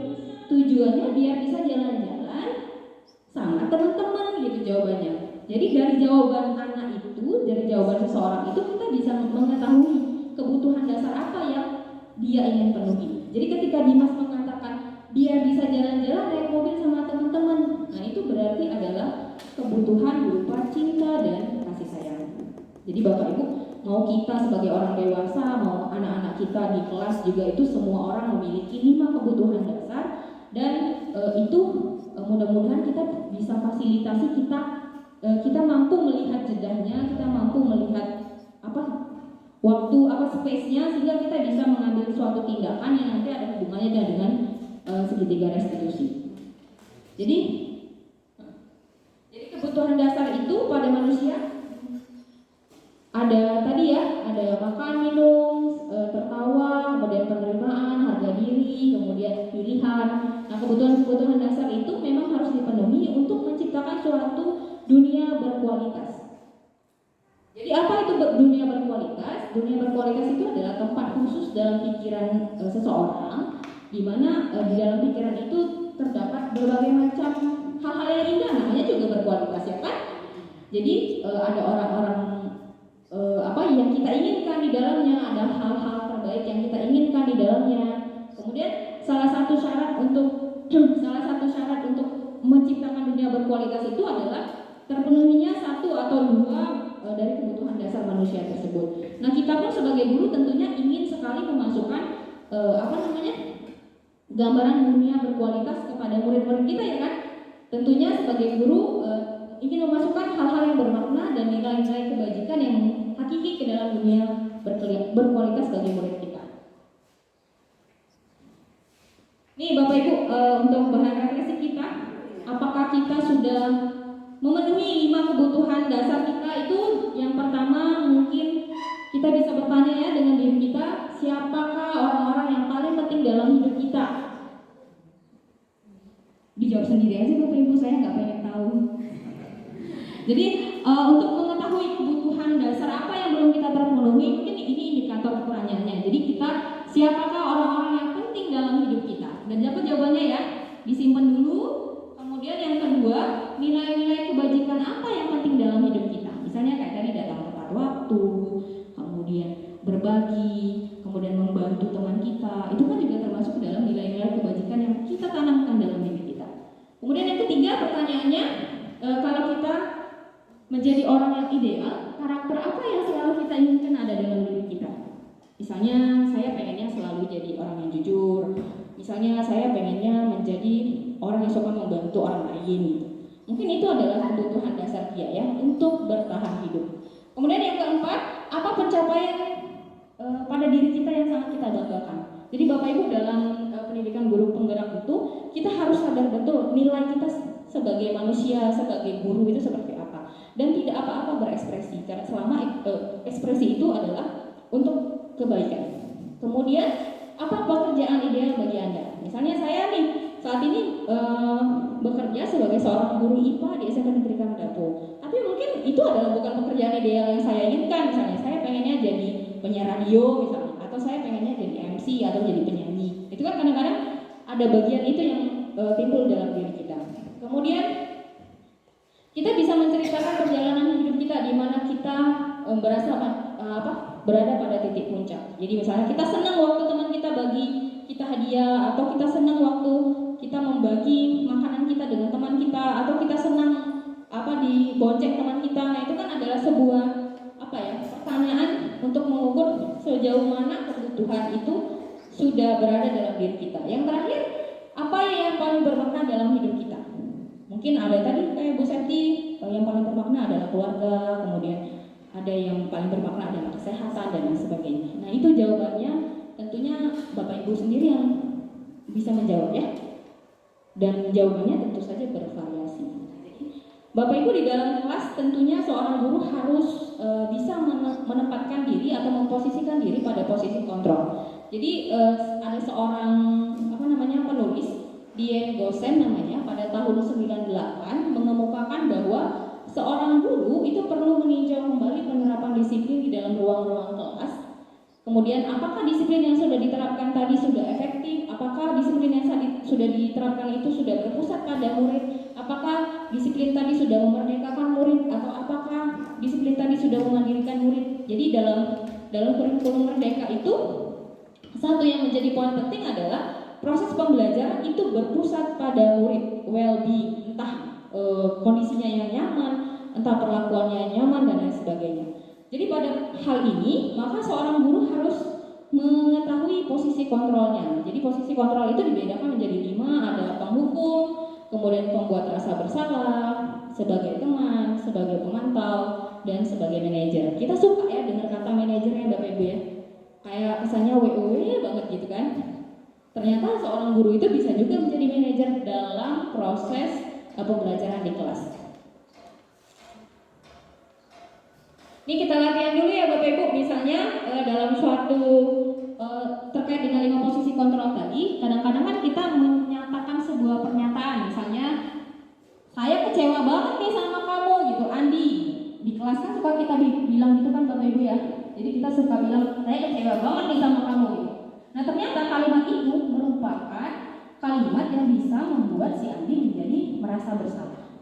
Jadi kontrol kita berada pada level yang bawah tadi. Kemudian misalnya kamu tidak pernah benar ya melakukan itu, kamu kalau disuruh nggak mau gitu. Nah itu kalimat seperti itu berarti gurunya bertindak sebagai seorang penghukum, menjudge kamu. Kalimatnya apalagi bentak-bentak gitu ya sudah pasti menghukum. Kemudian ada juga nih, mungkin termasuk saya juga suka melontarkan kalimat ini. Ayolah lakukan demi ibu, demi bapak, demi mematuhi peraturan, demi orang tua. Nah, ternyata kalimat yang seperti itu adalah kalimat yang meletakkan kita sebagai guru, sebagai seorang teman. Kemudian, misalnya pada suatu waktu kita melontarkan, apakah kamu mau mendapatkan stiker bintang hari ini? Seperti yang tadi Bu Ana sampaikan. Nah ternyata kalimat seperti itu meletakkan posisi guru sebagai seorang pemantau. Nah yang paling baik dalam meletakkan posisi guru itu sebaiknya guru-guru memposisikan diri sebagai seorang manajer. Misalnya kalimatnya jadi ganti Bapak Ibu. Bagaimana kamu bisa menyelesaikan masalah ini? Yang awalnya kan itu saya kecewa berat nih sama kamu. Itu kan sifatnya membuat orang merasa bersalah. Kalimatnya diganti. Jadi kalau kalimatnya diganti, bagaimana kamu bisa menyelesaikan masalah ini? Nah, berarti gurunya itu sudah memposisikan diri sebagai seorang manajer.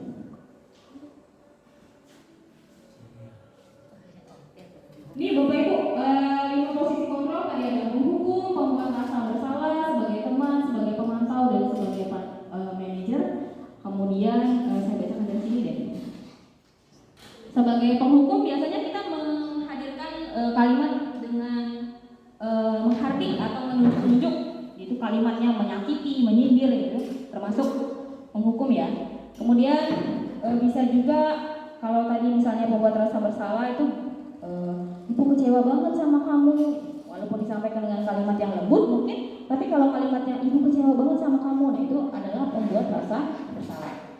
Nah kadang-kadang saya juga termasuk yang tidak menghalalkan ya, memposisikan diri sebagai teman itu agak gimana gitu sama anak-anak. Tapi misalnya, ayolah lakukan demi kebaikan ibu, ayolah biar kamu nggak dihukum oleh Bu Esti misalnya. Nah itu adalah meletakkan diri sebagai posisi kontrol sebagai seorang teman. Nah sebaiknya Bapak Ibu kita pun berlatih menjadi seorang manajer dalam memposisikan diri sebagai seorang guru. Nih, jadi peraturan yang tadi sudah disampaikan oleh Bu Ana, misalnya jadi peraturan itu dibuat, kemudian dipantau, kemudian setelah dipantau tentu harus ada konsekuensinya. Setelah ada konsekuensinya, maka kita dapat menerapkan posisi kita sebagai seorang manajer dengan menerapkan nilai-nilai manajer untuk memperbaiki kesalahan atau permasalahan yang ditimbulkan oleh murid. Nih dari tadi ngomong-ngomong tentang segitiga restitusi. Jadi sebaiknya kita memposisikan diri sebagai seorang manajer. Nah, manajer maksudnya di sini adalah kita menerapkan segitiga restitusi dalam menghadapi suatu permasalahan yang ditimbulkan oleh murid. Jadi segitiga restitusi itu adalah sebuah proses menciptakan kondisi murid untuk memperbaiki kesalahan mereka sehingga mereka bisa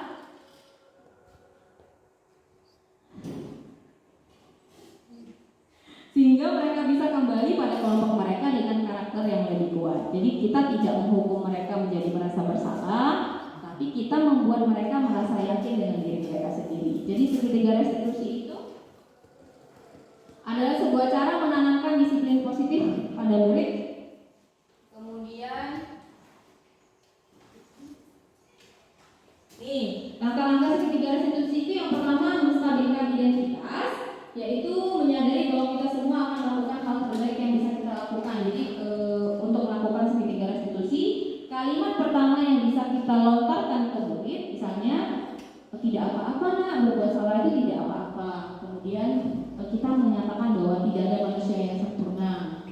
Kemudian saya juga pernah, ibu pun pernah melakukan sebuah kesalahan. Itu kalimat itu adalah sebuah tahapan pada restitusi, yaitu menstabilkan identitas.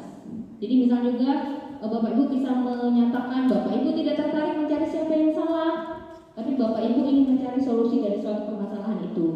Atau misalnya untuk menstabilkan identitas, kalimat lainnya bisa kamu berhak merasa begitu, atau apakah kamu sudah menjadi teman yang baik bagi dirimu sendiri? Nah, pertanyaan terakhir ini kan agak sulit ya ternyata dijawab. Langkah kedua restitusi yaitu validasi tindakan yang salah. Jadi pada validasi tindakan yang salah, menyadari bahwa semua perilaku itu memiliki sebuah alasan. Kayak tadi Doni, menurut Bu Ridin, kenapa Doni suka minta-minta makan sama temannya? Nah ternyata ada alasannya. Nah, untuk menanyakan alasannya itu, Bapak Ibu kita bisa menggunakan kalimat, apakah kamu bisa melakukan yang lebih buruk dari ini? Atau kamu pasti punya alasan ya melakukan hal itu? Atau yang ketiga, kamu patut bangga pada dirimu sendiri karena kamu telah melindungi sesuatu yang penting buat kamu. Atau kalimat yang keempat, kamu boleh mempertahankan sikap itu, tapi kamu harus menambah sikap yang baru. Nah, untuk tahap terakhir pada segitiga restitusi, agar kita mampu meletakkan diri kita sebagai seorang manajer, yaitu menanyakan keyakinan murid, yaitu menyadari bahwa kita semua memiliki motivasi internal yang tadi sudah disampaikan oleh Bu Ana ya. Jadi motivasi itu berasal dari diri murid sendiri. Adapun kalimat yang bisa kita lontarkan, yang pertama, apa yang kita percaya sebagai anggota kelas atau keluarga. Kemudian apa nilai-nilai umum yang kita telah sepakati tadi, keyakinan kelas. Jadi kita kembali lagi ke keyakinan kelas tadi. Yang ketiga, apa bayangan kita tentang kelas yang ideal. Yang keempat, kamu mau jadi orang seperti apa. Jadi kalau kita pengen tanya ke anak untuk pada tahapan menanyakan keyakinan, boleh Bapak Ibu dengan kalimat kamu mau jadi anak seperti apa, atau kamu mau cita-citanya jadi apa. Nah itu boleh ditanyakan ke murid. Jadi pada segitiga restitusi itu tujuannya menyelesaikan suatu permasalahan murid ya, permasalahan murid. Jadi guru berperan sebagai manajer dengan menggunakan segitiga restitusi. Yang pertama tadi menstabilkan identitas, yang kedua memvalidasi tindakan yang salah, yang ketiga menanyakan keyakinan. Nah segitiga restitusi ini tujuannya adalah untuk membuat murid menjadi murid yang mandiri dan bertanggung jawab. Jadi ketika murid melakukan sebuah kesalahan, kita tidak marah-marah ya, tidak boleh marah-marah, tapi harus melakukan segitiga restitusi untuk mengetahui kebutuhan dasar apa yang belum terpenuhi dalam diri murid. Ini Bapak Ibu segitiga restitusi yang saya lakukan beberapa waktu lalu ya.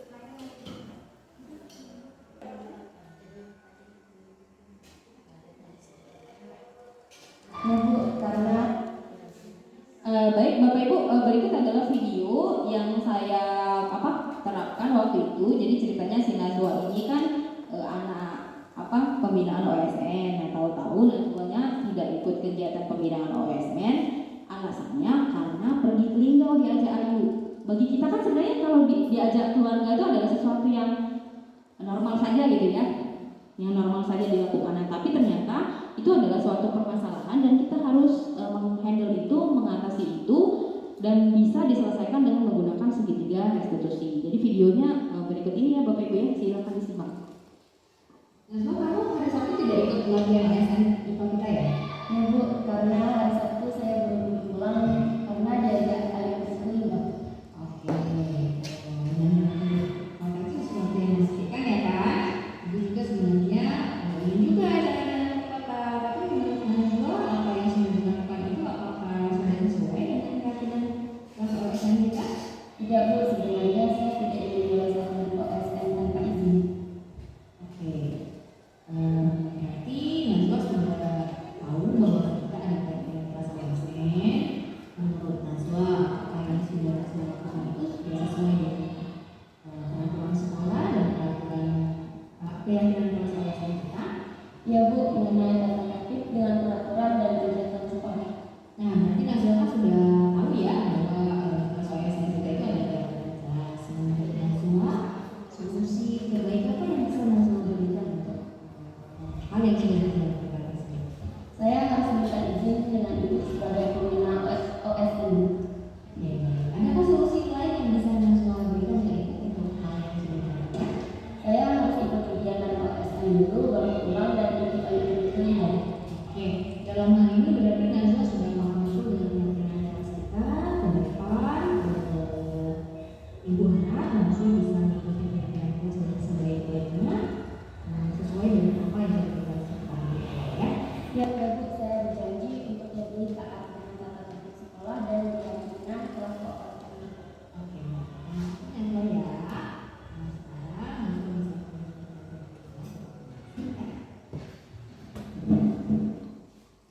Oke baik, jadi itu ada suatu permasalahan dilakukan oleh Najwa. Nah lalu hal pertama yang kita lakukan Bapak Ibu, jadi begitu pentingnya kita menerapkan sebuah keyakinan kelas. Jadi ketika murid kita melakukan sebuah kesalahan, maka kita tanyakan ulang keyakinan kelas yang kita sudah sepakati. Karena kita menyepakati bersama. Jadi keyakinan itu namanya keyakinan, kita sepakati bersama. Jadi murid tahu konsekuensi apa yang harus dilakukan. Nah jadi dalam segitiga restitusi ini juga kita tanyakan kepada muridnya, kalau dia melakukan kesalahan itu kira-kira melanggar keyakinan kelas yang mana?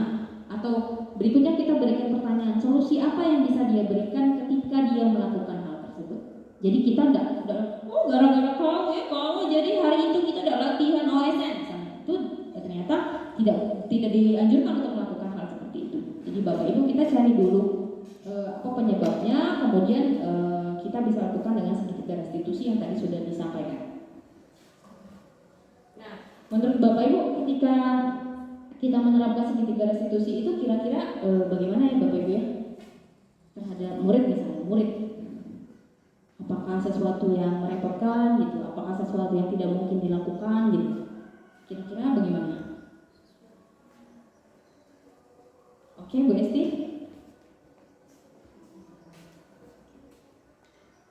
Makasih Bu Rizka. Jadi kalau menurut saya itu segitiga restitusi itu merupakan solusi terbaik ya, solusi terbaik yang selama ini kita selalu menggunakan cara-cara ya jujur ya Bu, saya dulu pernah melakukan hukuman, kemudian konsekuensi, ternyata tindakan yang saya lakukan itu salah, apapun bentuknya salah. Nah ternyata dengan segitiga restitusi ini setelah diterapkan, anak itu menyadari dengan sendirinya apa kesalahannya.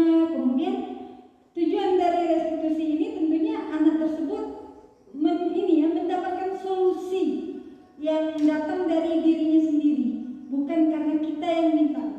Di restitusi ini kalau menurut saya ini adalah solusi terbaik tentunya untuk ini ya, kegiatan pembelajaran di sekolah, sehingga siswa-siswi kita itu memiliki kesadaran dengan sendirinya apa posisinya, tugasnya, dan tujuan dari mereka sekolah, belajar di sekolah kita ini. Itu Bu.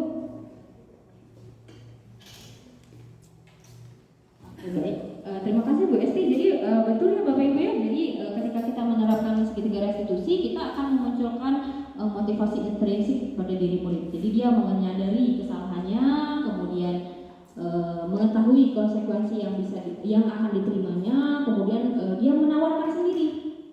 Seandainya dia melakukan hal yang sama berulang, kira-kira apa yang harus dia lakukan. Jadi itu yang dinamakan segitiga restitusi dan memberikan ruang ya bagi murid untuk menyadari keyakinan dirinya ya Bu Esti ya. Oke, terima kasih Bu Esti. Jadi Bapak Ibu, jadi sebisa mungkin kita bisa menerapkan posisi kita sebagai guru, sebagai seorang manajer. Jadi bukan sebagai penghukum, bukan sebagai pembuat rasa bersalah, bukan sebagai seorang teman, atau minimal kalau belum mampu lah ya ke posisi manajer, minimal ke pemantau. Tapi disarankan sedemikian rupa untuk menerapkan memposisikan diri kita sebagai seorang manajer. Jadi pada posisi manajer harapannya guru bisa berbuat sesuatu bersama dengan murid. Jadi mempersilakan murid untuk mempertanggungjawabkan perbuatannya dan mendukung murid agar dapat menemukan solusi atas permasalahannya. Jadi kayak tadi Najwa, padahal cuma diajak jalan-jalan oleh Ayu ke Linggau, tapi ada nilai yang Najwa ingkari, itu yang harus Najwa sadari, kemudian Najwa harus paham solusinya. Nah pada posisi manajer ini tentunya berlandaskan segitiga restitusi yang mana menjadikan murid sebagai seorang manajer pada dirinya sehingga tercipta identitas positif atau berhasil pada diri murid. Jadi dia mengetahui dirinya ya, menuntun dirinya untuk menunjukkan identitas positif. Tadi seperti yang disampaikan oleh Bu Esti. Nih, lanjut dulu Bapak Ibu ya, kita sudah di ujung materi. Jadi burung hinggap di ranting pohon suka bernyanyi dengan riang. Terima kasih Bapak Ibu sudah datang. Mari terapkan budaya positif untuk perubahan.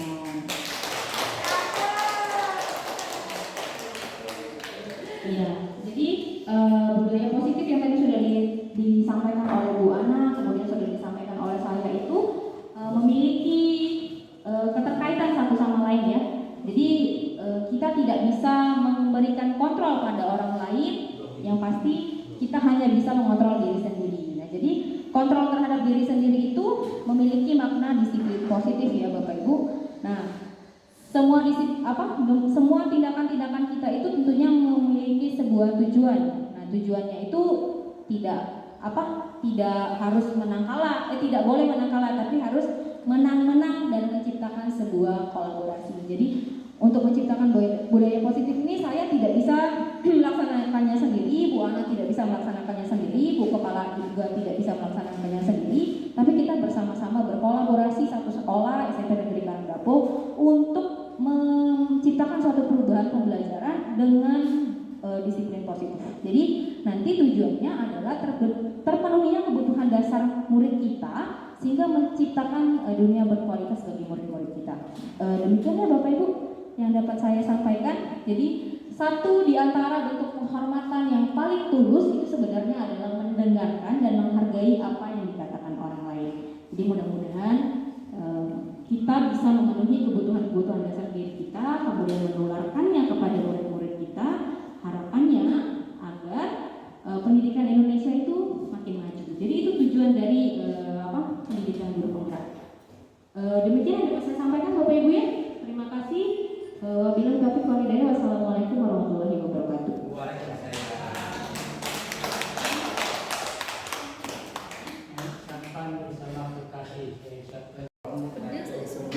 Oke, baik Bapak Ibu, jika ada pertanyaan, waktu dan tempat kami silakan.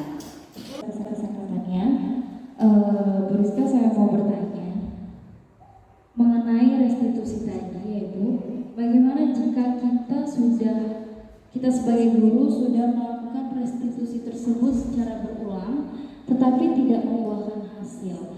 Jadi pertanyaan, apakah kita harus terus melakukan restitusi tersebut atau kita mencari solusi lain? Terima kasih Bu.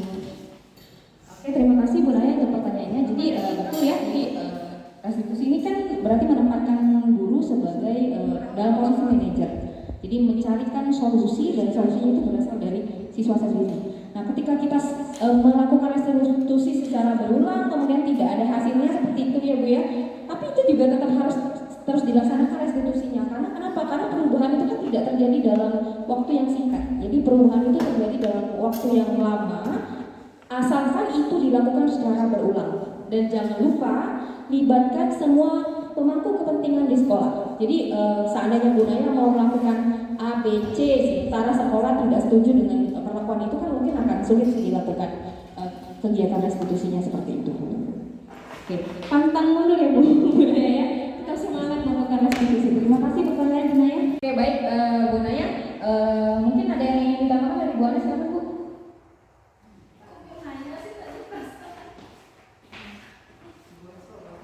Ya baiklah, saya sekedar ingin menambahkan dari pertanyaan Ibu Naya tadi, bagaimana jika restitusi itu tidak berhasil tadi ya, seperti itu.